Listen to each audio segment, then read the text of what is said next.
Bom dia, tudo bem? Vamos continuar nossa leitura? E antes de nós entrarmos no texto, eu queria só explicar para vocês por que a gente tem feito essa meditação. Cada dia um capítulo do livro de Salmos. Eu queria mostrar para vocês, e que pudéssemos entender, eu e vocês, que de maneira geral, quando a gente lê o livro de Salmos, a gente lê e tanto faz a ordem. A gente tem sempre a sensação que tanto faz.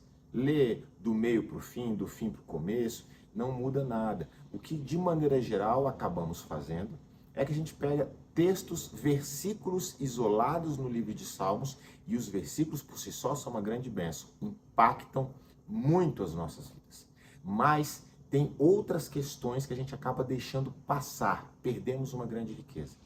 E eu entendo que a leitura do livro de Salmos nos traz três grandes benefícios, três grandes ensinamentos.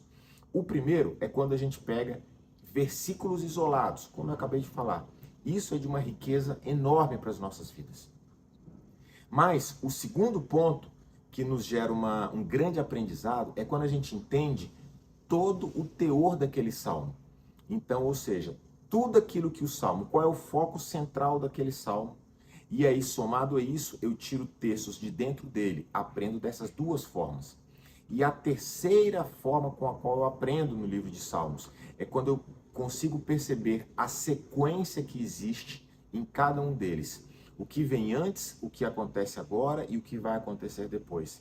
Então, esses são as três grandes riquezas do livro de Salmos: a sequência, o teor do salmo e os versos isolados dentro dele.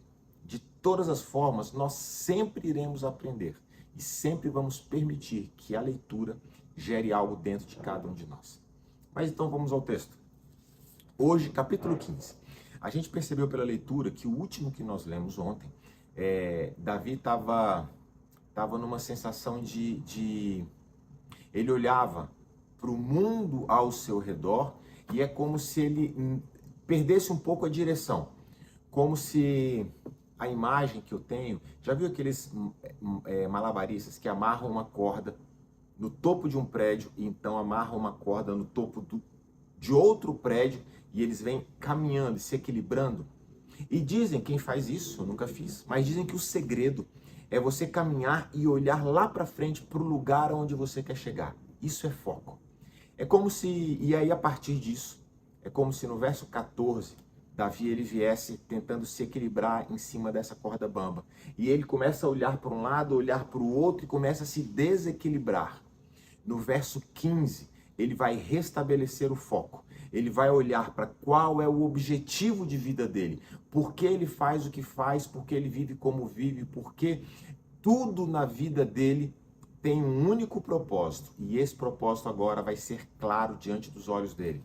E agora a gente lê o verso 15, o capítulo 15. E fala o seguinte: quem, Senhor, habitará no teu tabernáculo? Quem irá morar no seu santo monte? O que vive com integridade, pratica justiça e de coração fala a verdade. O que não difama com a língua, não faz mal ao seu próximo, nem lança injúria ao seu vizinho. O que a seus olhos tem por desprezível ou réprobo, mas honra os que temem ao Senhor. O que jura com dano próprio, e não se retrata.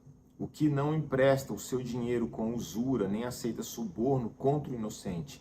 Quem deste modo procede, não será jamais abalado.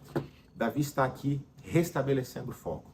É como se ele olhasse para esse texto que ele mesmo escreve, e ao dizer essas palavras, é como se ele limpasse a sua vista e voltasse a olhar e entender o que é que verdadeiramente tem valor para ele nessa terra e o que é que ele nessa terra está buscando alcançar. Então ele fala: eu irei habitar no tabernáculo do Senhor. É como se ele dissesse o seguinte: olha, vale a pena tudo aquilo que eu tenho feito nessa terra.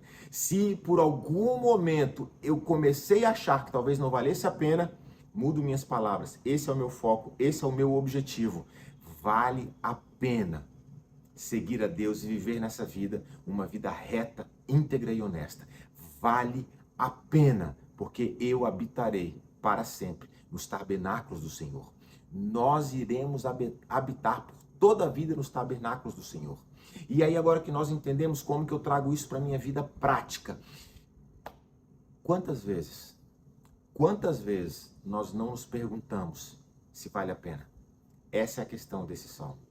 Se vale a pena a vida que nós temos vivido. Por exemplo, aqueles que têm filhos, quantas vezes não se perguntaram, escuta, vale a pena o tempo que eu passo com eles, o tempo que eu ensino, o tempo que eu me dedico? Parece que outras pessoas são às vezes tão mais felizes, parece que a vida é mais leve, sobra mais dinheiro no final do mês, enquanto nós dedicamos tempo aos nossos filhos. Vale a pena? Davi olha lá para frente e ele diz, vale a pena. Sim, vale a pena. Esse é o tipo de investimento que nós fazemos, que não iremos colher o resultado agora, mas vamos colher o resultado lá na frente, lá no futuro. Vamos gerar para esse mundo homens e mulheres íntegros, dignos, honestos e corretos lá na frente. Esse é o nosso propósito e vale a pena abrir mão no tempo presente, talvez de nós mesmos, para investir nos nossos filhos. Vale a pena. Às vezes pensamos, puxa, vale a pena esse casamento? Sim, vale a pena. Vale a pena abrir mão de amizades ou de relacionamentos extras para investir neste relacionamento. Por mais que às vezes pareça que a vida do solteiro é melhor, mas não. No futuro, tudo virá clara. E o que esse salmo nos ensina é, valerá a pena. Valerá a pena todo tipo de investimento que eu faça na minha vida espiritual, gastar tempo na leitura da palavra, na oração, na meditação da palavra, embora no tempo presente eu possa não ver o resultado. Davi diz, olha lá para frente, valerá a pena. Que no dia de hoje nós possamos entender que o tempo que nós gastamos naquilo que é certo, naquilo que é bom, naquilo que é proveitoso, talvez possamos nem ver o resultado nesse exato momento, nos sentimos cansados e talvez até frustrados, mas pode ter uma certeza, valerá a pena. Quando nós ajustamos o nosso foco e olhamos lá na frente, o resultado é certo. Habitaremos nos tabernáculos eternos do Senhor e nos alegraremos com todo o bem que iremos colher nessa terra. Que Deus te abençoe e tenha um excelente dia.